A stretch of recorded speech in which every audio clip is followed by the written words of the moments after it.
ఈ రాష్ట్రంలో ఉండే 5 కోట్ల మంది పేదవాళ్ళకు అండగా నిలబడబోయేది తెలుగుదేశం పార్టీ. జగన్ మారిగా 10 రూపాయలు ఇచ్చి 100 రూపాయలు దోచుకోవడం కాదు. కష్టపడతాం, సంపద సృష్టిస్తాం, 15 రూపాయలు ఇస్తాం. 15 రూపాయలతో 100 రూపాయలు సంపాదించే మార్గాన్ని చూపిస్తా. 100 రూపాయలతో 1000 రూపాయలు చూపించే మార్గం చూపిస్తాం. అదే సంపద సృష్టి, అదే పేదవాడికి అండగా తెలుగుదేశం పార్టీ ఉంటుందని మీ అందరికి హామీ ఇస్తున్నా. నా జీవితంలో ఇది చేసి నా నిజాయితీ నిరూపించుకుంటానని మరొక్కసారి మీ అందరికి హామీ ఇస్తున్నా. తమిళలో ఈ రోజు ఒక్క విషయం ఆలోచించండి. ప్రతి ఒక్క తల్లి ఆవేదన, ప్రతి ఒక్క అమ్మ ఆందోళన, తన బిడ్డకు ఉద్యోగం లేని తల్లి బాధ.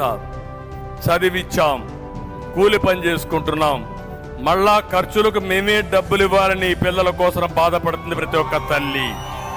కదలిరా కదలిరా